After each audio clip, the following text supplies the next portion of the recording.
పరిశుద్ధ గ్రంథమైన బైబిల్లో నుండి కొలస్సీయులకు రాసినటువంటి పత్రిక 3వ అధ్యాయము 18వ వాక్యాన్ని నేను చదువుతాను. దయచేసి అందరూ కూడా ఆలకించండి. భార్యలారా, అంటే ప్రథమగా దేవుడు భార్యలను ఉద్దేశించి దేవుడు మాట్లాడుతున్నాడు.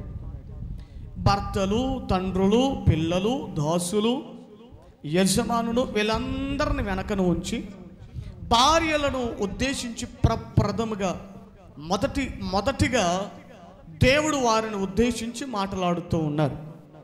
ఎందుకు అని అంటే బైబిల్ సెలవిస్తుంది, భార్య బలహీనమైన ఘట్టం లేదా ఒక చిన్న బలహీనమైన పాత్ర.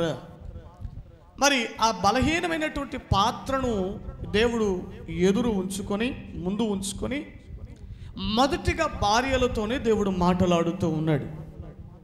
ప్రపంచంలో ఎక్కడికైనా లేదా ఏ కుటుంబాన్ని తీసుకున్నా కొన్ని సందర్భాలలో గొడవైన, కలహమైన, విరోధ కార్యాలైన, అల్లరైన, కాకి గోలైన, పక్షి ఈకలైనా, ఎలాంటి శబ్దాలైనా ప్రతికూల పరిస్థితులు మొదటిగా అన్ని సందర్భాలు కాదు, కొన్ని సందర్భాలలో స్త్రీ వైపు నుంచి వస్తాయి.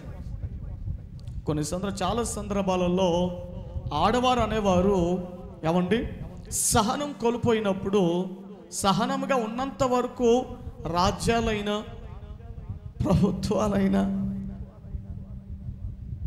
ఏదైనా కుటుంబాలైనా వ్యవస్థ ఏదైనా బాగుంటుంది.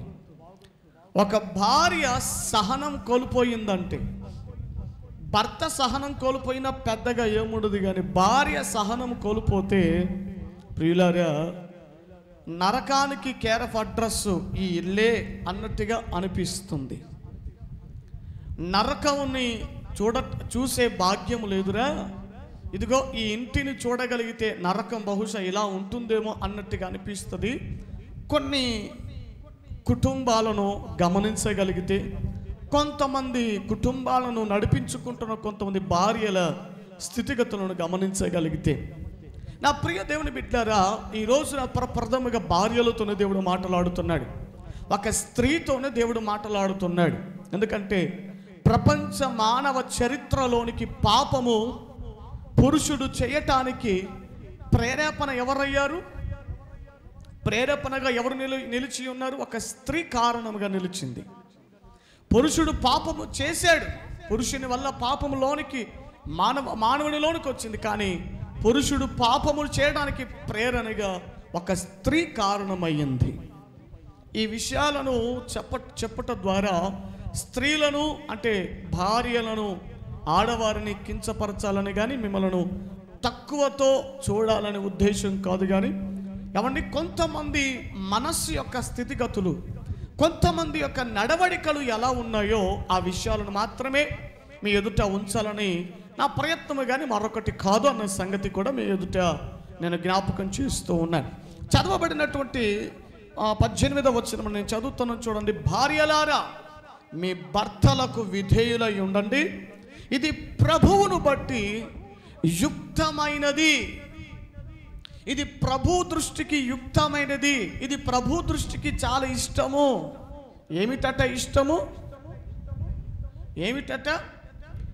భర్తకు వేడివేడి బిర్యానీ చేసి పెట్టడం కాదట, లేదా భర్తకి ఇంటి దగ్గర నుంచి తీసుకొచ్చేటువంటి కట్నములు లేదా ఇవేవి కూడా దేవుని దృష్టికి యుక్తమైనవిగా కనబడట్లేదు. మరి ఏమిటి దేవుని దృష్టికి యుక్తమైనదిగా కనబడుతుంది అని అంటే, భార్య సగటున తన స్వపురుషునికి, తన సొంత భర్తకు ఏమై ఉండాలంటే, అందరూ చెప్దామా? ఏం చేయాలి? భార్యలు భర్తలకి విధేయులై ఉండాలి, విధేయతను నేర్చుకోగలగాలి, విధేయత కలిగి ప్రవర్తించగలగాలి. నా ప్రియ దేవుని బిడ్డలారా, విధేయతలో ఎన్నో ఆశీర్వాదాలు ఉన్నాయి, విధేయతలలో ఎన్నెన్నో దీవెనలు ఉన్నాయి. ప్రథమగా భార్య తప్పనిసరిగా తన భర్తకు లోబడి విధేయతను కలిగి జీవించాలి. పరిశుద్ధ గ్రంథములో ఒక వాక్యాన్ని మనం చదవగలిగితే పేతురుకు రాసినటువంటి మొదటి పత్రిక, పేతురుకు రాసినటువంటి మొదటి పత్రిక 3వ అధ్యాయము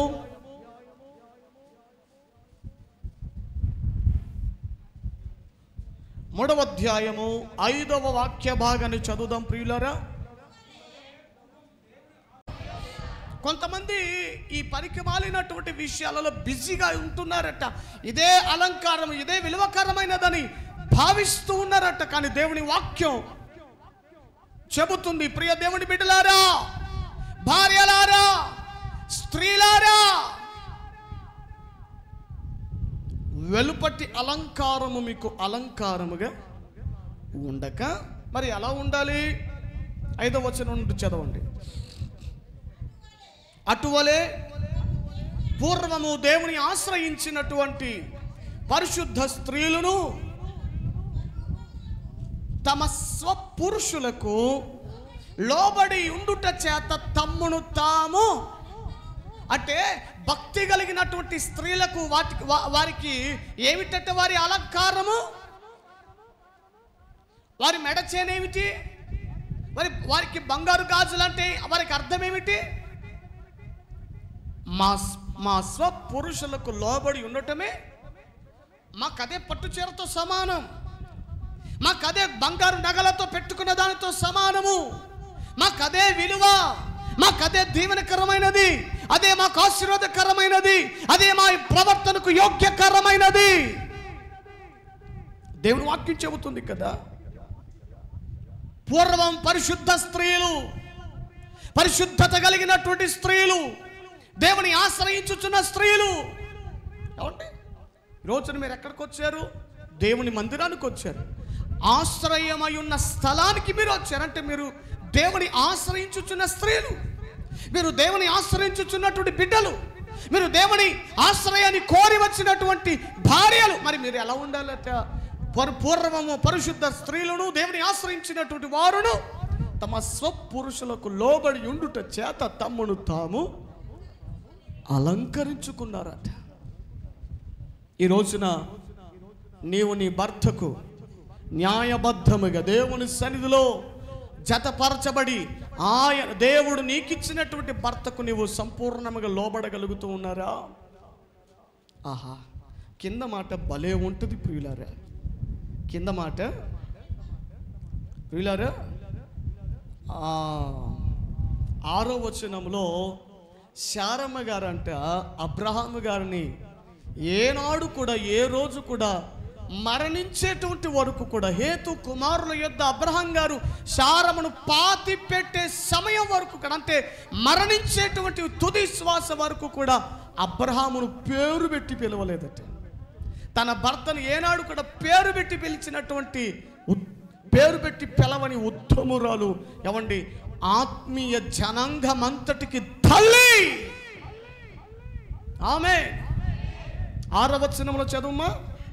ఆ ప్రకారము శారా అబ్రహామును యజమానుడని, ఏమండి, మీ భర్తల మీద మీకెంత ప్రేమ ఉన్నా దయచేసి మీ భర్తలను గౌరవించే స్త్రీలు, భార్యలు మీరైతే తప్పనిసరిగా పేరు పెట్టి పిలిచే అలవాటును దయచేసి మానుకోండి. ఏమండి, ఈరోజు వరకు వివాహమై మాకు దాదాపుగా 7 సంవత్సరాలు అయ్యాయి. మొన్న జనవరి 30వ తారీఖుకి 6 సంవత్సరాలు సంపూర్ణం చేసుకుని 7వ సంవత్సరంకి వచ్చాం. పెళ్ళైన వివాహమైన నాట నుండి పాస్టర్ గారు నన్ను ఏనాడు కూడా పాస్టర్ కృప గారు అని ఏనాడు కూడా పాస్టర్ గారు పేరు పెట్టి పిలిచిన స్త్రీ కాదు. ఏమండి, వాళ్ళ పిట్ట మీద ఉన్నాం కదా, మీరు కూడా వింటూనే ఉంటారు. పాస్టర్ గారు నన్ను పిలిచే విధానం ఎలాంటిదో తెలుసా? అయ్యగారండి, అయ్యగారండి. అసలు ఆ మాటకి పడిపోయాను, మరి ఏం చేస్తాం? అయ్యగారండి. ఇంకొన్ని సందర్భాల్లో పాస్టర్ గారు నన్ను ఎక్కువగా పిలిచేది డాడీ. నేను ఆమెకు డాడీ. నా మీద 3 ఏళ్ళు పెద్ద ఆమె నన్ను పిలిచే డాడీ. నేనేమని పిలవాలి? మునిమమ్మీ అని పిలవాలి. దేవునికి స్తోత్రం, హల్లెలూయా. ఎందుకు విషయాలు జ్ఞాపకం చేస్తున్నాడంటే ఒక మాదిరికరమైన జీవితం తీసుకోవాలి.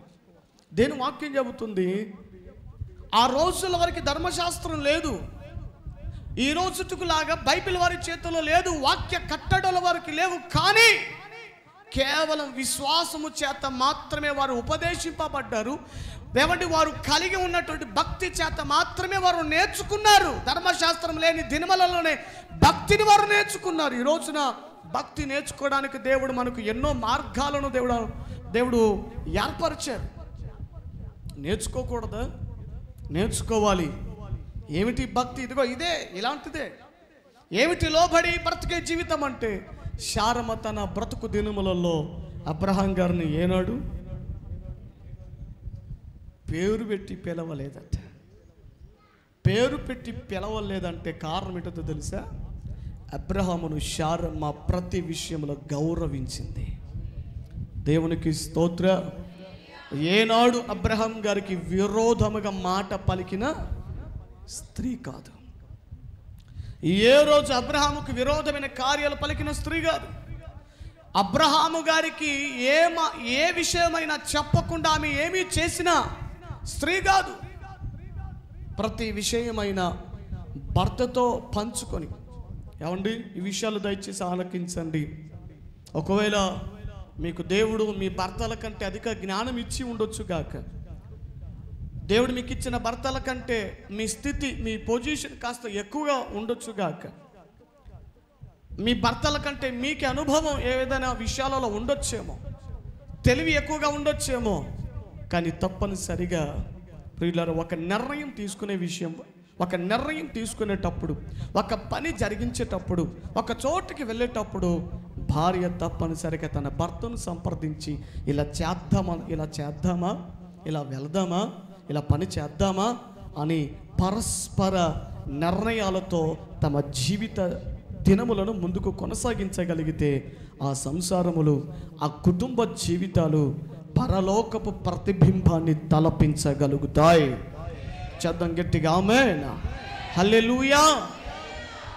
ప్రియమైనటువంటి దేవుని బిడ్డలారా, శారమ్మ ఏ విషయంలో అబ్రహాం గారికి విధేయతను చూపించింది? బైబిల్లో ఒక 2-3 స్త్రీలను ఎదుట ఉంచి త్వరగా నేను ముగించాలని ఆశపడుతూ ఉన్నాను. చూడండి, ఆదికాండము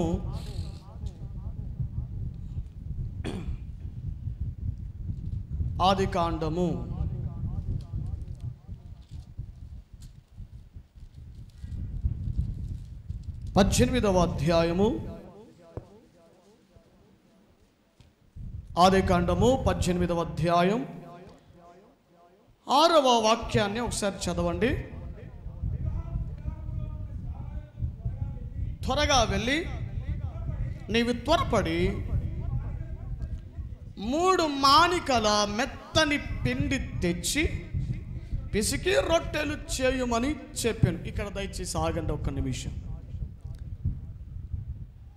చాలా జాగ్రత్తగా దేవుని మాటలు ఆలకించండి. అబ్రహాము ఇలాంటి ఎండవేళ గుడారపు వాకిట దగ్గర కూర్చొని దినాన్ని ఆ విధంగా కొనసాగింప చేస్తున్న సమయములలో దేవుడు అబ్రహాం గారికి ప్రత్యక్షమై 3 కనబడ్డారట. అబ్రహాం గారికి 3 కనబడి వస్తున్నటువంటి వేళ అబ్రహాం గారు చూసి, అయ్యా దయచేసి ఈ ఎండ వేళ నన్ను దాటుకుని పోవద్దు, లేదు మాకు పని ఉంది, మాకు బిజీగా ఉంది, మేము వెళ్ళాలని చూస్తున్నాం, మాకు చాలా పని ఉంది నాయన, మళ్ళీ ఒక రోజు వస్తాములే, మళ్ళీ ఒక దినం వస్తాములేండి, లేదు మీరు ఈరోజు తప్పకుండా మా గృహానికి రావాలి, అయ్యా ప్లీజ్ పాట పాడుతున్నాడు. ఇక దయచేసి ఈరోజు మా ఇంటికి రండి అయ్యా, ఈరోజు మా ఇంటికి రండి. కొంతమందిని చూస్తే భలే నవ్వేస్తుంది. అయ్యా ఈరోజు రా అయ్యా మా ఇంటికి ప్రార్థన చేయడానికి కొంతమంది అంటారా, అమ్మా కొంచెం బిజీగా ఉన్నానమ్మా, మళ్ళీ వస్తాలే తల్లి అంటే, సర్లే పాస్టర్, నేను ఏ బిజీ ఉండదు, సరే ఏమా అంతగా పిలుచుకున్నది అయితే బలవంత పెడుతుందా లేదా, అది అసలు పిలిచిద్దా, అసలు ఉద్దేశం ఉందా లేదా అని అప్పుడప్పుడు పరీక్ష చేయడానికి కొన్ని బిజీగా ఉన్నాయి, ప్రార్థనలు ఉన్నాయి, మీటింగులు ఉన్నాయి అని చెబుతూ ఉంటాం. ఏమండి, మొన్న ఇంతకుముందు ఒకసారి ఒక ఇంటికి వెళ్ళాను, మనోళ్ళే ఒక ఇంటికి వెళ్ళాను. ఒక ఇంటికి వెళ్తే, అన్నా చాలా లేట్ అయినట్టుంది, కాస్త భోజనం చేయన్నా, కాస్త అన్నం తిన్నా అంటే, సరే పెట్టమ్మా అని వెంటనే అంటే తిండిపోతుగాళ్ళు అనుకుంటారు. నా వర్షం చెబుతున్నాను. వెంటనే అడిగితే ఓకే అని అన్నాం అనుకోండి, ఏమన్నా తిండిపోతుగాళ్ళు ఏమన్నా అనుకుంటారేమో, లేకపోతే మరి ఏదైనా అంటారేమోనని నేను అప్పటికి చాలా ఆకలితో ఉన్నాను. చాలా ఆకలి వేస్తూ ఉంది. సమయానికి ఆమె కూడా నోరు తెరిచి తినున్నా అంటే, వద్దులేమ్మా ఇంటికాడ చేసుకున్నాం, ఆలస్యం అవుతుంది, ఇంటికాడ ఏం లేదు, ఏం చేసుకోవాలి, ఉత్త మాటలు అన్నీ తర్వాత తింటాలేమ్మా, తర్వాత భోజనం చేస్తాలేమ్మా నన్ను అటనన్నా. సరేనా అయితే బయలుదేరాను అన్న. వారేంటి ఈ లెక్కన తింటా అన్న ఒక మాట అంటే సరిపోయేది కదా. నేను పాస్టర్ అవుతా, ఏమి నువ్వన్నా తింటా అని చెప్పొచ్చుగా, నువ్వే నన్ను మాడిపెట్టినావు, అన్నం లేకుండా చేసిన, పద ఇంటికి వెళ్ళి పాలు తాగి పడుకుందాం, ఏం చేసేది ఏం లేదు. శుభమాని దేవుడు మార్గం తెరిస్తే మన చేతులారా మనమే మోసేసుకున్నాం. హల్లెలూయా. అబ్రహాం గారు ఒక మాట అంటాడు, ఒక డైలాగ్ అంటాడు, ఇదిగా నీ దాసుని మీద నీ కటాక్షము ఉంటే దాటుకొని పోవద్దు అన్నాడు. ఇంకేం దాటుకొని పోతాడు? నీ దాసుని మీద అక్కడ అంటాడు, ప్రభువా నీ కటాక్షము నా మీద నున్న ఎడల నీ దాసుని ఇంటిని దాటుకొని వెళ్ళొద్దు అని అన్నాడు. ఎర్ర గీసి దాటుకొని పోతే నా మీద నీ కటాక్షం లేదని అనుకుంటాను, నన్ను నువ్వు ప్రేమించట్లేదని అనుకుంటాను అని అంటే దేవుడికే గెర్ర గీసి పెట్టేశాడు. అబ్రహాం గారు దేవుడికే అడ్డు పెట్టేశాడు. ఇంకా ఆ మాటతో ఎక్కడికి వెళ్తాడు, ఎక్కడికి వెళ్ళిపోతాడు? దావీదు కుమారుడా నన్ను కరుణించుమన్న ఒక్క కేక. హల్లెలూయా. చాలా గొప్ప మాట అండి.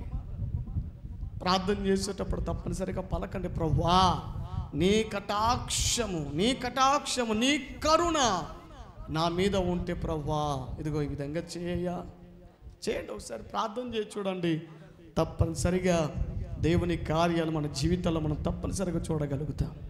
దేవునికి స్తోత్రం కలుగును గాక. సరే అని వెంటనే ఇంటిలోకి తీసుకొచ్చాడు. ఇంట్లోకి రాగానే ఇప్పుడు మంచి ప్రిపరేషన్ చేయాలి. అబ్రహాం గారు ఉర్రు తొలగిపోతున్నారు, అమ్మో నా ఇంటికి ప్రభు వచ్చాడు, రాక నా ఇంట్లోకి అడుగు పెట్టాడు, శ్రేష్టమైనది ఆయనకి నేను ఏదైనా ఒక బెస్ట్ ఏదైనా ఇవ్వాలి అని ఆయన తొందరపడుతున్నాడు. ఆయన చాలా స్పీడ్ అవుతున్నాడు. ఈలోగా శార దగ్గరికి, శారమ్మా స్పీడ్గా ఇదిగో పిండి తెచ్చిన, గోధుమ పిండి, ఆశీర్వాద పిండి మొత్తం తీసుకే, మొత్తం దీన్ని ప్రిపేర్ చేసి చపాతీలు చేసి రొట్టెలు చేసేసాయి. నేను వెళ్ళి తొందరగా ఇంట్లో నేను మందులోకి వెళ్ళి శ్రేష్టమైన క్రొవ్విన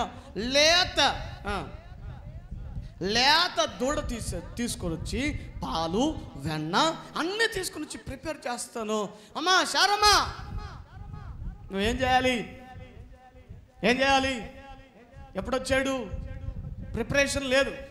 కొన్ని సందర్భాల్లో బంధువులు తటాలు మన వచ్చేస్తారు, ఓ మాట ఉండదు, పిలుపు ఉండదు, ఏం చెప్పరు. కొంతమంది బంధువులు ఇంటికి తట్టుకుని వచ్చేస్తారు. అప్పుడు భార్యగా నీ భర్తతో ఏం చెప్తావు? పానికి మాల జనం చెప్పకుండా వచ్చేస్తారు. వీళ్ళు ఒక మాట చెప్పి రావచ్చుగా ఈ జనాలు, ఒక మాట ఫోన్ చేసి ఫోన్ అయినా చేయొచ్చుగా. వస్తే ఏమైందట? వస్తే ఏమైంది?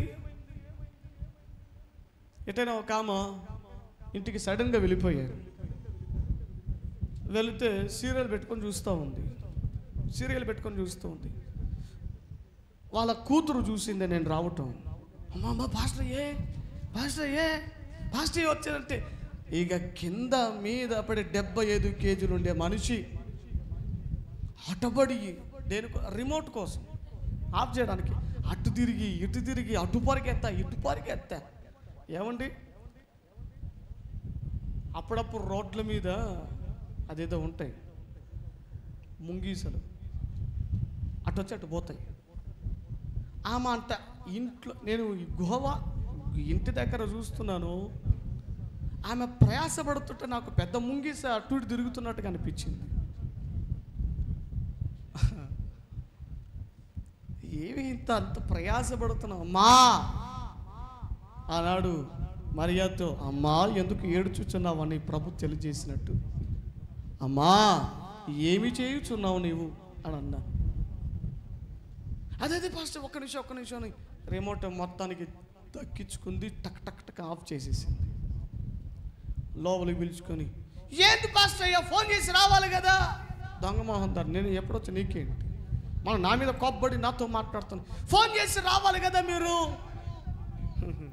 ఎందుకు ఫోన్ చేసి వచ్చే ముందుగానే సాయంకాలం నుండే ఎక్కడికక్కడ టీవీలన్నీ బంద్ చేసుకుని పెట్టుకుంటావు, నీ దొంగ మొహాలు వేసుకొని, పెసరట్టు మొహాలు వేసుకొని.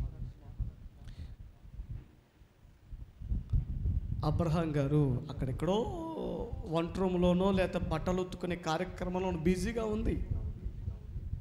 షారా ఏందయ్యో 80 ఏళ్ళు వచ్చిన బీపీ ఎక్కువైంది, ఏమైంది ఏమైంది?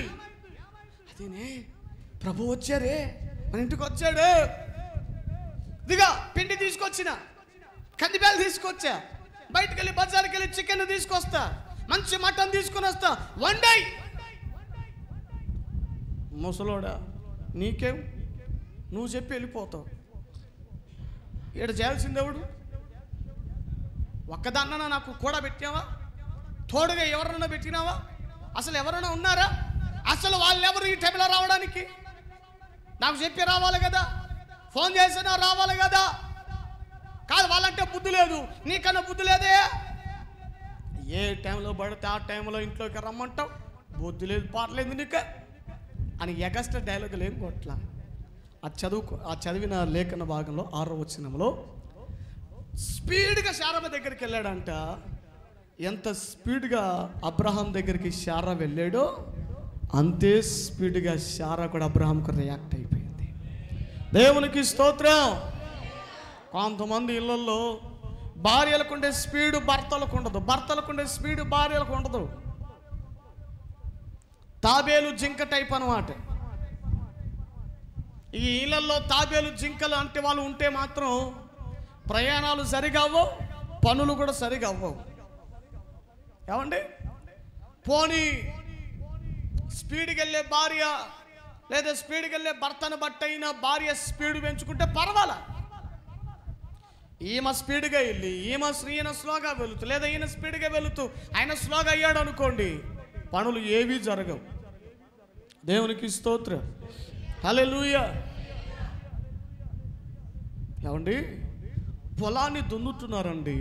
ఇప్పుడంటే ట్రాక్టర్లు వచ్చాయి కదా, ఆ దినాలలో 2 ఎద్దులను సమానముగా, ఒకటి ముందు వెనకకి ఏమైనా ఉంటుందా, కాదు, 2 ఎద్దులు సరి సమానంగా పెట్టి దాని మీద కాడేసేసి కాడి పెట్టి శుభ్రంగా పొలం అంతటిని దున్నేటువంటి వారు. అలా దున్నిన తర్వాత పొలం కూడా మంచిగా కనబడేది కదా. ఇది క్రమం. ఈ ఎద్దు ఉండి నాకు సరిగా ఈరోజు మా యజమానుడు గడ్డి పెట్టలేదు, నువ్వు స్పీడ్గా పో, నేను స్లోగా వస్తానంటే దానికేం కాదు, నాశనం అయ్యేది పొలం, వెనకున్న రైతు, యజమానుడు పాడైపోతాడు కదా. నేను చెప్పే ఉద్దేశం ఏంటంటే భార్యాభర్తలకు ఒక్కటే స్పీడ్ ఉండాలి, భార్యాభర్తలు ఒకటే ఆలోచన ఉండాలి. ఇద్దరికి విరోధమైన ఆలోచన ఉండకూడదు. ఈమె మంచి అంటే ఆయన చెడు అన్నట్టు, ఈయన కుడి అంటే ఆమె ఎడమ కన్నట్టుగా ఉండకూడదు. ఇద్దరి మనస్సులు ఏకమైపోవాలి, ఇద్దరి ఆలోచనలు ఏకమైపోవాలి. ఇద్దరి మనస్సులు ఏకమైపోతే ఆ కుటుంబాలు, ఆ బ్రతుకులు దీవెనకరంగా సంతోషభరితంగా ఉండగలుగుతాయి. హల్లెలూయా. అననీయ సప్రియాలు చేసుకుంది ఇదే కదా. అండర్స్టాండింగ్ లేదు. నువ్వు పో నేను వచ్చా, నువ్వు పో నేను వచ్చా. ఏమండి, ఆదివారం అన్నాక భార్య భర్త ఒకే టైంలో రావాలి. నువ్వు ముందు నువ్వేం చేస్తావు? ఇంటికాడ కూర్చొని బట్టలు ఉతుక్కుంటూ కూర్చుంటావా? ఏమండి విచిత్రంగా కొంతమంది ఏమో ఏమండి భార్యల విషయంలో భర్తలేమో ముందు వస్తారు, కొంతమంది భార్యలేమో వెనకనే కనబడుతుంటారు. నువ్వు పోలే పాస్టయ్య, నిన్నే అలా పిలిచేది, పాస్టయ్య నీతోనే నేను మాట్లాడేది, నువ్వే పో వెనక ముందు ఉండొద్దు. మీరు ఇందాక చదివారు కదా పేతురుకు రాసిన మొదటి పత్రిక 3వ అధ్యాయంలో, జీవం అను కృపావరములలో భర్తలారా మీతో కూడా భార్యలు పాలివారై ఉన్నారు. దేవునికి స్తోత్రం. జీవం అనే కృపావరములలో వారు కూడా పాలి భాగస్తులై ఉన్నారు. ఒకరు ఎక్కువ, ఒకరు తక్కువ, ఒకరు ఎడమ, ఒకరు కుడి అనేది భేదం లేదు.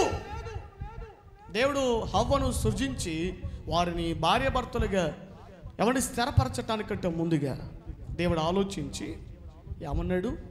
ఆదాముకి సాటి సహాయం. చెప్పండి ఏమిటి? ఏమి ఇద్దాం అనుకున్నాడట ఆదాము గారికి? సాటి సహాయం. తన బలానికి సరిపోయినటువంటి బలం కలిగిన అమ్మాయి, తన ఆలోచనలకు తగినటువంటి అమ్మాయి, సరితూగలిగిన అమ్మాయి. సరి ఏమండి కొన్ని విషయాల్లో కంపారిజన్ ఉంటుంది కదా. కొన్ని విషయాల్లో ఏ విషయంలో తక్కువ లేదు, ఏ విషయంలో గొడవపడే విషయంలోనా, కొట్టే విషయంలోనా, తిట్టుకునే విషయంలోనా, బూతు మాటలు మాట్లాడుకునే విషయం, ఈ విషయంలో కాదు కంపారిజన్. భార్య భర్తలు ఈ విషయాల్లో కాదు సరి సమానంగా ఉండాల్సింది. ఏమంటే కుటుంబాన్ని నడిపించుకునే విషయంలో సమానంగా ఉండాలి. పిల్లల్ని క్రమబద్ధంగా పెంచుకునే విషయంలో భార్య భర్తలు సమానంగా ఉండాలి. కుటుంబాన్ని ప్రయోజనకరమైన రీతిలో వృద్ధి చేసుకోవడానికి బిడ్డలు భార్య భర్తలు సమానంగా ఉండాలి. మందిరానికి వచ్చే విషయంలో సరైన సమయంలో సమానంగా రావాలి. ఒకరు ముందు, ఒకరు వెనక లాంటి తారతమ్యతలు దేవుని సన్నిధిలో, దైవ కార్యములలో దేవునికి స్తోత్రం. ఈ రోజున ఏమండి కొంతమంది భార్య భర్తలు ఉన్నారు, ఈమె లేనిదే ఆయన రాడు, ఆయన రాందే ఈమె రాదు. ఏం నవ్వుతానవే? చాలా గొప్ప సంగతి అది. నవ్వటం కాదు ఇది, నవ్వలాట విషయం కాదు. కానీ ప్రేమిలమ్మ ప్రార్థన అని చెబుతాను, వెంట వేసుకుని వచ్చింది భక్తుడై చెప్తా, భక్తుడయ్యా ప్రార్థనకి వెళ్ళాలి, ప్రేమలో మనం ఎంట పెట్టుకుని వచ్చేస్తాడు. చెప్పినా చెప్పకపోయినా ఎందుకు? దేవునికి స్తోత్రం. తిండిలో కూడా ఎక్కడ పోయినా భూమి మీద ఎక్కడున్నా ఒకే చోట కూర్చోవటం, ఒకే చోట తినటం, ఒకే చోట నిద్రపోవటం, ఒకే చోట ఒకేసారి ప్రయాణం చేయటం, ఒకే ప్రాంతానికి పోవడం. ఆహాహా, ఎంత గొప్ప అన్యోన్యత మీ ఇద్దరు ఎడలయ్యా. నేర్చుకోగలగాలి ఇలాంటి గొప్ప అనుభవాలు మనం అందరం కూడా. ఇవి నవలాట కాదు, కానీ ప్రతి భార్యాభర్తలు కలిగి ఉండవలసిన అనుభవాలు. సరే, ఒంటరిగా వెళ్ళాల్సిన సమయాలు ఉన్నప్పుడు అవి వేరే విషయాలు. కానీ భార్యాభర్తలు కలిసి వెళ్ళాల్సిన కొన్ని కార్యక్రమాలు ఉంటాయి. అప్పుడు తప్పనిసరిగా భార్య భర్త ఇద్దరు కలిసే ఇద్దరు కలిసే వెళ్ళాలి, ఇద్దరు కలిసే పని చేయాలి. నేనేం చేస్తావు, నువ్వే చేసుకోపో. ఇంట్లో నువ్వు నీ భార్య ఉన్నారు, భార్య భర్తలు ఇద్దరే ఉన్నారు.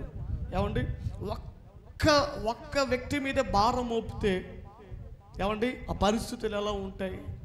ఇద్దరు కలిసి చేసుకుంటే, ఇద్దరు కలిసి చేస్తే, అందుకే అప్పుడప్పుడు నేను పాస్టర్ గారు ఇద్దరం కలిసి బట్టలు ఉతుక్కుంటాం, ఇద్దరం కలిసి బట్టలు మడత పెట్టుకుంటాం. ఏమండి ఇద్దరం కలిసి వంట విషయంలో తప్ప నేను జోక్యం చేసుకోను. చేయబెట్టానంటే అది అటు ఇటు అది ఒకటి అనుకుంటే ఒకటే అవుతుంది అనమాట. కాబట్టి అది మంది కాదు పని. అవి మాత్రం ఇద్దరు భార్యాభర్తల వంటల విషయంలో మాత్రం కలిసి చేయొద్దు. In my own experience.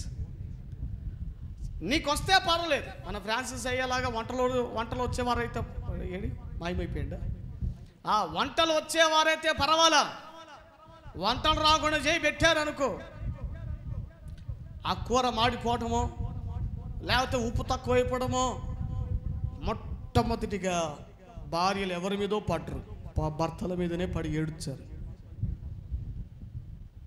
కాబట్టి dear husbands, don't allow in kitchens.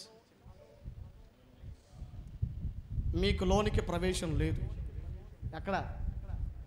వంట రూములోనికి. ఉల్లిపాయలు కోసే వరకే ప్రవేశం, టమాటకాయలు కోసే వరకే మీ ప్రవేశం. ఈ విషయంలో సహకారం ఉండాలి. దేవుని స్తోత్రం. ఏంటంటే పాస్టర్ గారు ఇవన్నీ మీరు చేస్తారంటే, చేస్తాను కాబట్టి చెప్తున్నాను. నేను చేయగలిగేదే చెబుతాను, చెప్పేదే చేయగలుగుతాను. దేవుని స్తోత్రం. హల్లెలూయా, హల్లెలూయా. అప్పుడప్పుడు భర్త బలహీనపడినప్పుడు భార్య కాలు పట్టాలా, భార్య బలహీనపడినప్పుడు భర్త కాలు పట్టాలి, తప్పదు. ఎందుకంటే ఆమె నిన్ను నమ్ముకొని వచ్చింది, నువ్వు ఆమెను నమ్ముకున్నావు, అంతేనా? తారతమ్యాలు ఉండకూడదు. ఆమె బలహీనమైనప్పుడు నీ కాలు వస్తుందిగా, నువ్వు బలహీనమైనప్పుడు ఆమె కాలు వస్తాను, సరి సమానం ఉండాలి.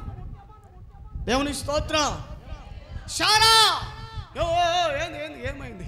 అదేనే పాస్టర్ గారు వచ్చారు మన ఇంటికి, ప్రభు వచ్చారు మన ఇంటికి. 3 మానికల పిండి తీసుకొని వచ్చి పిసికే, తొందరగా పిసికే.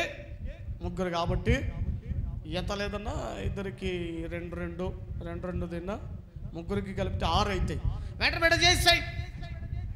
మారు మాట్లాడకుండా ఓకే నా యజమానుడా, 6 కాకపోతే 12 చేస్తా నీకోసం, అదే ఉంది.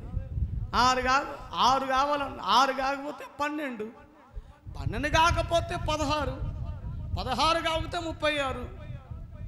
దేవునికి స్తోత్రం.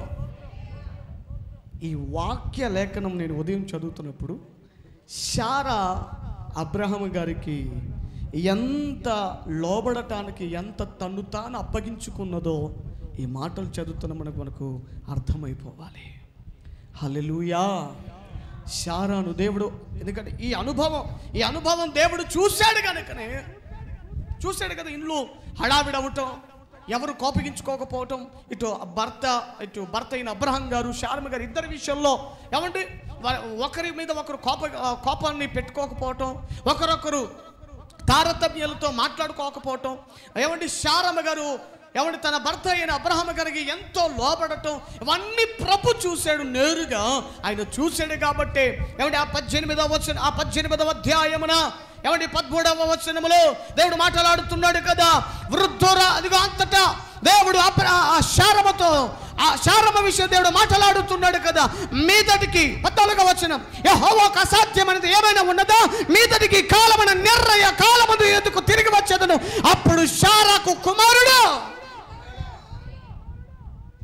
స్తోత్ర.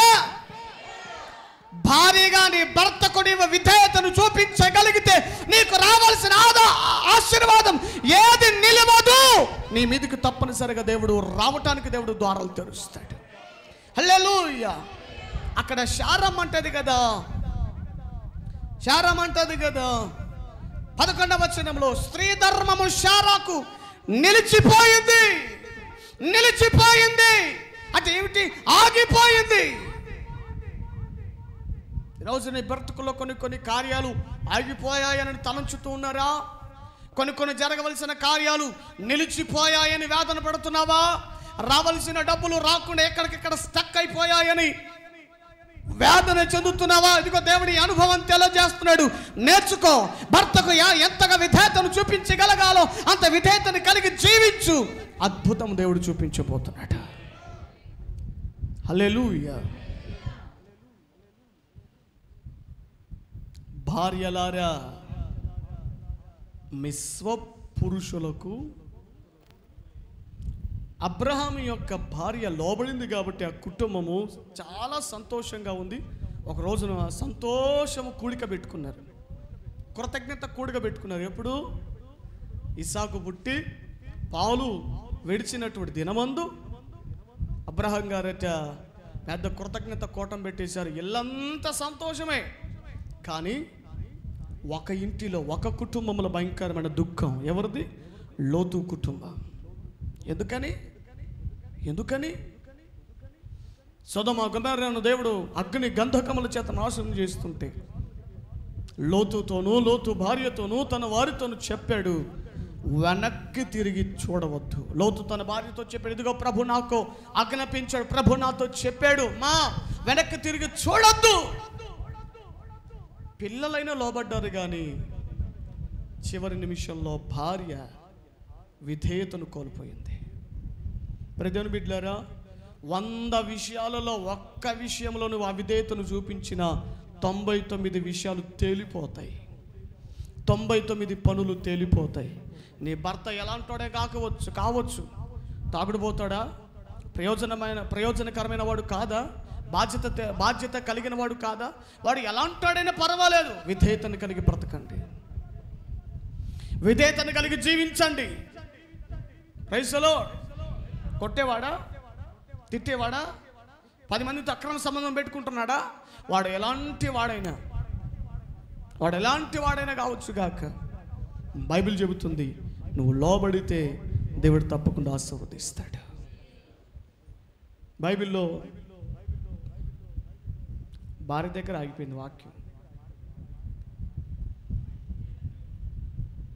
రేపు వారంలో చెబుతా మిగతా విషయాలు. కాబట్టి ఒక వాక్యం చెప్పి నేను ముగించేస్తాను. ఒక చోట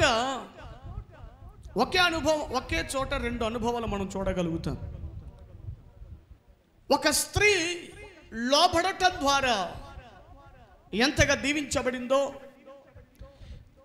లోబడకుండా విరోధముగా తన భర్త ఎదుట ప్రవర్తించటం ద్వారా తన స్థానాన్ని, తన స్థితిని ఏ విధంగా కోల్పోయిందో ఏమండి, ఎస్తేరు గ్రంథంలో 2 అనుభవాలను మనం చూడగలుగుతాం.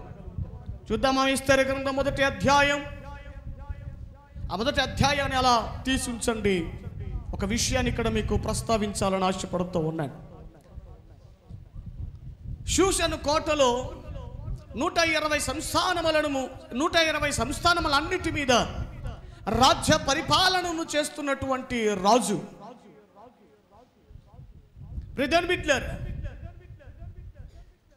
ఆ రాజుగారు ఒక రోజున విందు ఏర్పాటు చేశాడట. దాదాపుగా కొన్ని రోజుల వరకు ఆ విందు, దాదాపు 120 సంస్థానములన్నిటి మీద ఉన్నటువంటి ఆయా రాజులను అందరినీ పిలిచాడు. అందరూ వచ్చారు. ఒక సభ జరుగుతూ ఉంది. తిన్నోడికి తినినంతగా ఉంది, త్రాగిన వాడికి త్రాగినంతగా ఉంది. కొదవలేదు, తినే విషయంలో త్రాగే విషయంలో కొదవలేదు. సర్వీసు చాలా సూపర్గా ఉంది. సేవకులు, అక్కడ ఉన్నటువంటి సైనికులు చాలా చక్కగా సర్వీస్ చేస్తున్నారు. ఏమండి, తాగేవాడికి కొదవలేదు, తినేవాడికి కొదవలేదు. ఏమంటే అక్కడ అందరికి అవకాశం ఉంది. చాలా సంతోషంగా ఉన్నారు. ఆ రాజుగారి హృదయం కూడా చాలా సంతోషంతో ఉంటా ఉంది. ఈ సందర్భంలో రాజుగారికి ఒక ఆలోచన వచ్చింది. నా భార్య చాలా అందగత్తే కదా, నా భార్య చాలా సుందరమైనటువంటి స్త్రీ కదా, 120 సంస్థానములన్నిటిలో ఎవ్వడికి లేని భార్య నాకుంది. అందగత్తే. ఏం గత్తే? అందగత్తెను నేను పెళ్లి చేసుకున్నాను. నా అందగత్తెను అందరూ చూడాలి, అందరూ కొలుకోవాలి, అందరూ ఏం చేయాలి? భార్య మీద ఎంత ప్రేమో, భార్య మీద ఎంత శ్రద్ధో. కొంతమంది భర్తలు ఉంటారు, ఈడు మాత్రం సూపర్గా ఏమండి బట్టలు కొని తెచ్చుకొని, మంచి మంచి బట్టలు తెచ్చుకొని సూపర్గా రెడీ వెళ్తాడు. భార్య అప్పుడెప్పుడో పెళ్ళప్పుడు కొనిన చీర మాత్రం కట్టుకొని వచ్చేస్తుంది. భర్తను చూస్తే సూపర్గా ఏదో హీరోలాగా కనపడతాడు. భార్యను చూస్తే ఏదో ఇంట్లో సాకిరీ పనులు చేసి ఆమెలాగా కనపడుతూ ఉంటుంది. భార్య విషయంలో శ్రద్ధ ఉండదు. భార్యను మంచిగా చూసుకుందాం, భార్యకి ఒక మంచిగా అన్ని వసతులు ఏర్పాటు చేద్దాం, సమృద్ధిగా అన్ని చేసి పెడదాం, అన్ని ఇచ్చి పెడదాం అనే ఆలోచన ఉంటుంది కొంతమందికి. ప్రియమైన బిడ్డలారా, కొంతమందికి భర్తల విషయంలో ఏమంటే భర్తలకి భార్యలు కొంతమంది పనివారితో సమానం. ఇక అది నా పనిది, అది నా కాళ్ళ దగ్గర ఉండేదే, అది నా కాళ్ళ దగ్గర పని చేసేదే, భార్య అంటేనే పని చేసేది, భార్య అంటేనే వంటలు వండేది, నన్ను చూసుకునేది భార్య అంటే. కొంతమంది ఆ విచిత్రమైనటువంటి మనసు ఆ విధంగా స్థిరపడిపోతుంది, మైండ్లో ఆ విధంగా ఫిక్స్ అయిపోతుంది. భార్య అంటే పని చేసేది, భార్య అంటే కాళ్ళ దగ్గరే పడి ఉండాలా, భార్య అంటే ఇదిగా ఇట్టనే ఉండాలి, మైండ్లో ఆ విధంగా ఫిక్స్ అయిపోతుంది. ఏమండి, ఈ రాజుగారట తన భార్య ఎంత అందగెత్తనో అందరికీ చూపించాలని ఆశపడుతున్నాడు. అందరికీ చూపించాలి. ఏమండి, కొంతమంది భార్యల మనసులు ఎక్కడ హట్ అయిపోతాయి అంటే, అందరి ఎదుట అందరిని మెచ్చుకొని తన భార్యను మెచ్చుకోకపోతే మాత్రం. ఏమండి, కొంతమందిని చూస్తూ ఉంటాను కదా, ఏమండి, చాలా చక్కగా వండి పెడతారు, వంటలు చాలా సూపర్గా చేస్తారు. కొంతమంది ఆడవాళ్ళు ఎంత సూపర్గా చేసిన కొంతమంది సాడిస్ట్ వాళ్ళు ఉంటారు. అంటే వంటలు ఇలా ఉన్నాయి, నీ మొహంలాగా ఉన్నాయి అంటారు. ఆమె మొహంతో పొడిచి ఈడు మొహం మరి దరిద్రంగా ఉంటుంది, నీ మొహంలాగా ఉందంటాడు. ఈడు పక్కింటికి వెళ్ళిన తర్వాత ఏదైనా అకేషన్కి వెళ్ళి ఏదో బంధువులు ఇళ్ళకి వెళ్ళి తిన్నాడు అనుకోండి, చెల్లి ఏం చేసినావే నువ్వు ఉన్నావు, ఏ రోజున ఇట్లా చేసావా అన్నారు అనుకో, మనసులో పెట్టుకుంటుంది. సాడిస్ట్ది అయితే కారం ఉప్పేయాల్సింది మర్చిపోయి విజయం వేసింది అనుకో, అమ్మో లేనిపోయిన ఆలోచన పెడుతున్నాను అనుకో మాకండి. దయచేసి భర్తలారా, మీ భార్యలు భూమి మీద ఎవ్వని పొగడకపోయినా మీ భార్యను మీరు పొగుడుకోండి, మీ భార్యను మీరు ఘనపరచండి, మీ భార్యలను మీరు మెప్పించండి. అదే మీకు గొప్ప ఘనత. ఆమేన్. షాపింగ్ మాల్కి వెళ్ళారు అనుకో, చీర కనబడిద్ది. తెలివి నేర్చుకోండి. 5,000 చీర ఒకవైపు ఉంది, 10,000 చీర ఒకవైపు ఉంది. ఆడదాని చూపు 10,000 మీదకి వెళ్ళిపోయింది. అప్పుడు భర్తగా తెలివిగా ఒక మాట చెప్పాలి. ఆ స్త్రీ ఆ భార్య అంటది, 10,000 అది సూపర్ ఉంది పట్టు చీర, ఏం అసలు చాలా బాగుందంట. అప్పుడే భర్తగా నువ్వు ఒక తెలివైన నిర్ణయం తీసుకొని, ఏంటి ఈ చీర చూసినావా, రేటు చూడకు, రేట్ ఎంతైనా పర్లేదు, నువ్వు వేసుకున్న దాన్ని రేటు అసలు మ్యాటర్ కాదు, కానీ ఆ కలర్ నీకు అంత సూట్ కాదు, కానీ ఇదిగో ఈ చీర కట్టామనుకో, అసలు మన వీధిలో నీకు ఎవడు పోటీతాడు తెలుసా? ఒక్క మాట చెప్పండి, అది 5,000దా 500దా వెనక చూడరు, ఫలేరు కొనడానికి ప్రయత్నం చేసేస్తారు. దేవుని స్తోత్రం. నీ మొహం అది చూసా, రేటు చూసినావో 10,000 ఉందే, నీ మొహం ఎప్పుడైనా మీ నాయన నాకు అంత కట్టం ఇచ్చినాడా, ఇవ్వను నేను కట్టం ఇవ్వను, అప్పుడు కొట్టా 10,000 కాదు 50,000 లక్షలు కొట్టారా అన్నావు అనుకో, ఆడు షాపులో నుంచి ముందు మిమ్మల్ని ఇద్దరిని గంటేస్తాడు బయటికి. రేయ్ పోర్రా, మీరిద్దరు బయటకు వెళ్ళండి రా, ఇంట్లో చూసుకోండి, ఇవన్నీ పక్కన వచ్చి పంచాయతీ చేస్తాడు. అవసరమయ్యన్నీ అనుభవం తెలివి నేర్పిస్తుంది, నేర్చుకోవాలి. నాలాంటి పెద్దలు చెబుతున్నప్పుడు వినాలి. You have to learn. Hallelujah, hallelujah. ప్రియ దేవుని బిడ్డలారా, అందరిని చూపించడానికట తన భార్య ఎంత సౌందర్యమైనదో చూపించటానికి రాజు తన ఎదుట కూర్చున్న రాజులందరికీ, ఇదిగా మా భార్య ఎంత అందగెత్తో, అసలు మీ భార్యలు కూడా అలా ఉండరా, మా భార్య ఏదైనా వంట చేసిందంటే 2-3 ప్లేట్లు తినేస్తారు. ఏమనుకున్నావో చూపించాలని ప్రయత్నం, ఆయన ప్రయత్నం అయినది అని 7 మంది నపుంసకులకు ఆజ్ఞాపించాడు, వెళ్ళండి వస్తీకి రమ్మని చెప్పండి. ఈ విధంగా నేను రాజులందరి దగ్గర ఈ మాట నేను చెప్పాను, నా భార్య పెద్ద అందగత్తె, నా భార్య పెద్ద సుందరమైన అమ్మాయి, కాబట్టి ఈ విధంగా చెప్పాను, నా గౌరవం పోకుండా రమ్మని చెప్పండి అని అంటే, రాజుగారు విందు పెట్టుకున్నారు కదా అని ఈమె కూడా విందు పెట్టుకుందట. కన్యకలందరూ పిలుచుకొని. ఎవడు పెట్టమన్నాడు? ఆల్రెడీ రాజుగారు ఒక ఖర్చు చేసేసారు కదా, ఆల్రెడీ ఆయన ఒక సభ పెట్టుకున్నాడు. ఈమె ప్రత్యేకమైన సభ అవసరం ఈమెకి. సొంత నిర్ణయం కాకపోతే, సొంత ఆలోచనలు కాకపోతే, అందుకే చెబుతాను, దయచేసి భార్యలారా, భర్తలైన భార్యలైన దయచేసి సొంత నిర్ణయాలు మీరు తీసుకోమాకండి. ఎవరికి వారు యమునా తీరే అన్నట్టుగా బ్రతకమాకండి.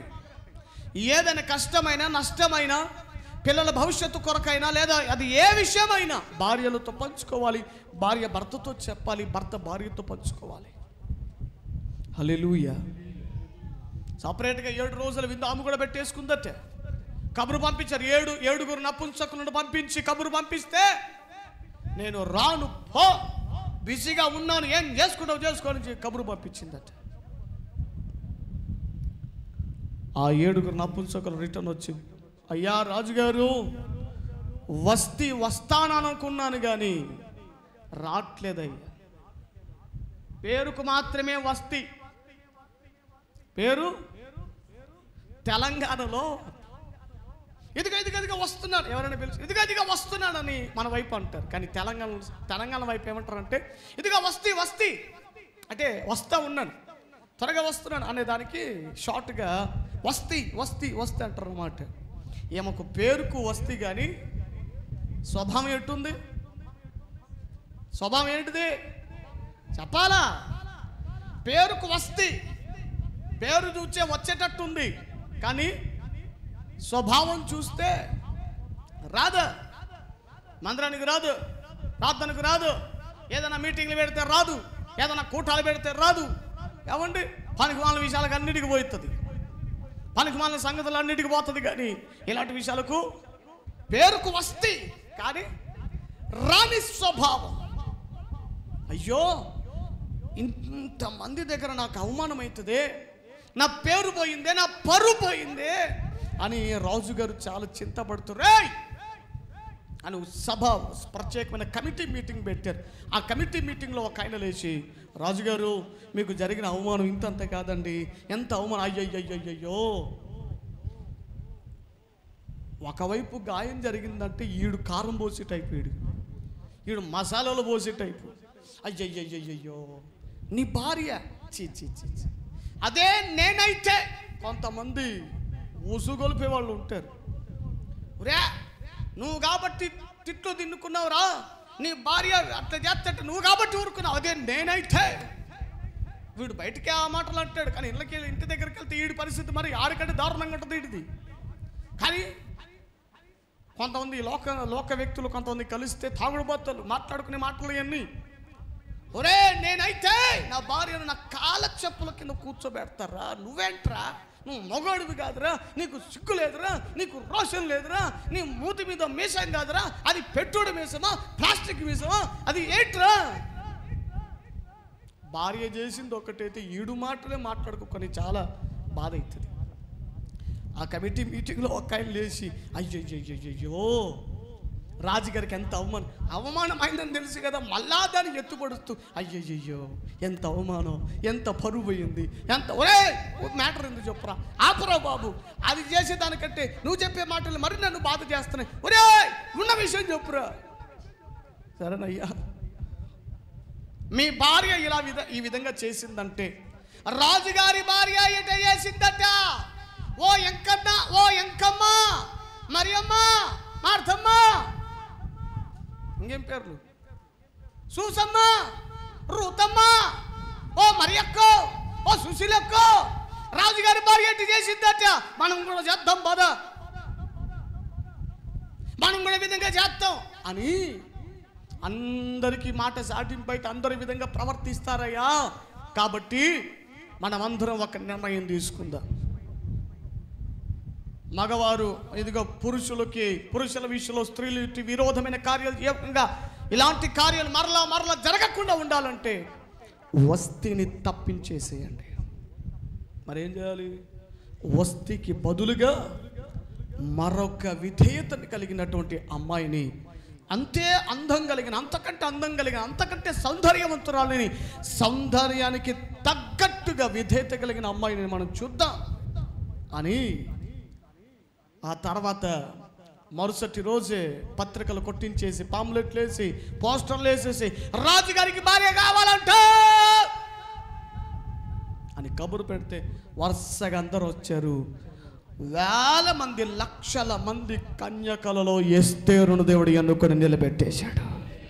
హల్లెలూయా. ఈ ఎస్తేరుకును ఈ వస్తీకిని ఉన్న వ్యత్యాసం ఏంటిదంటే, వస్తీ లోబడని స్త్రీ, అందుకే తన స్థానం కోల్పోయింది. ఎస్తేరు లోబడే అమ్మాయి. అందుకే రాజు దగ్గరికి వెళ్ళే ప్రతిసారి అదిగో నీ దాసురాలని, అయ్యా నీ దాసురాలని తను తాను తగ్గించుకుని తన భర్త అయినప్పటికీ కూడా ఆ తన స్థితికి, తన పొజిషన్కి విలువనిస్తూ ఆ విధంగా నడిపించబడింది. కాబట్టి ఎస్తేరు గర్భాన్ని కూడా దేవుడు ఆశీర్వదించాడు. ఎస్తేరు గర్భములో నుండే దేవుడు కూడా రావటానికి అవకాశం దొరికింది. హల్లెలూయా. భార్యలారా, లోబడుతున్నారా? మీ భర్తలకు విధేయతను చూపిస్తూ ఉన్నారా? ఏంటండి అన్ని మాకే చెబుతాం, భర్తలకి ఏం చెప్పరా? చెప్పాలని అనుకున్నాను, టైం ఉంటే కాదు. ఈ వారం భార్యల వరకే టైం అయిపోయింది. రేపు వారం భర్తల టైం. భర్తలు భార్యలు ఏ విధంగా చూసుకోవాలో తరువాయి భాగం రేపటి వారం. దేవునికి స్తోత్రం. హల్లెలూయా. తెలుసుకారండి, రేపు వారం భార్యలారా, స్త్రీలారా, మీ భర్తలకు భార్యలై ఉన్నటువంటి స్త్రీలారా, రేపు వారం మీ భర్తలను ఏదో ఒక గేల వేసి తీసుకురండి. దేవుని స్తోత్రం. కాబట్టి దేవుడు మాట్లాడుతున్నాడు. ఈరోజున స్త్రీగా ప్రభుని నువ్వు దీవించాలంటే, ప్రభుని ఆశీర్వదించాలి, నీ కుటుంబ జీవితాన్ని దేవుడు వర్ధిలింప చేయాలంటే, భార్యగా నువ్వు చేయాల్సింది నీ స్వపురుషులకు నీవు గట్టిగా చెప్తా. స్త్రీలు గట్టిగా చెప్పండి. ఇంకోటి చెప్పాను, పేరు పెట్టి పిలవమాకండి. పేరు పెట్టి ఎప్పుడు పిలవద్దు.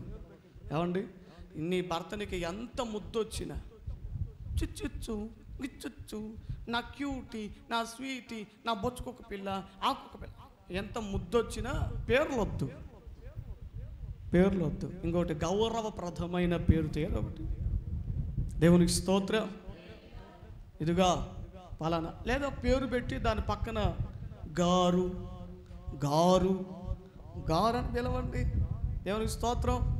వంట రాకపోయినా వంట నేర్చేసుకుని రాత్రి చేస్తారు చూడు. దేవునికి స్తోత్రం. ఆ భర్తల హృదయాలు కఠినంగా ఉంటాయే కానీ, కఠినమే కానీ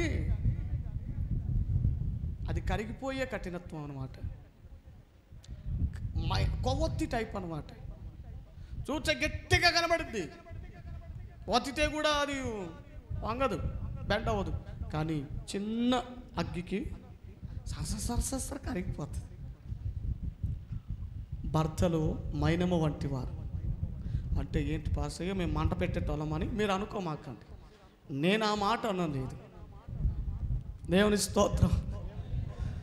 అనుకుంటే అనుకో, నేనైతే అనలేదు.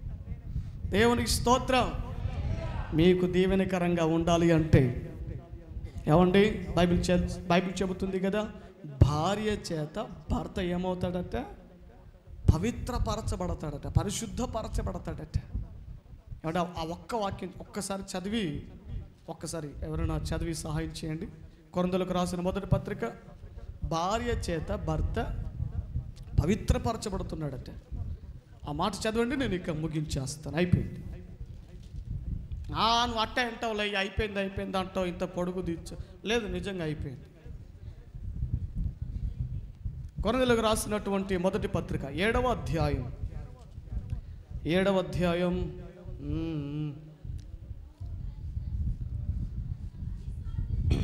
ఎన్నో వచనం తల్లి?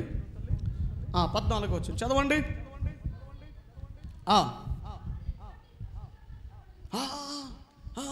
అదేంటి అంత పెద్ద మాట ఉంది? అరే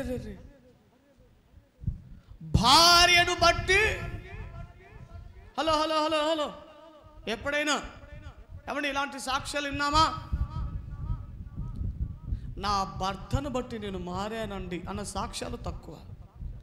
నా భార్య ప్రార్థన చేయబట్టి, నా భార్య ఇలాంటి సాక్ష్యములో ఈ మిస్పా పరిచర్యకి వచ్చే స్త్రీలు ఉండాలని నేను కోరుతూ ఉన్నాను. భార్యను బట్టి పరిశుద్ధపరచబడే భర్తలుగా అట్టి సాక్ష్య జీవితంలో మీరు ఉండాలి. ఆమేన్.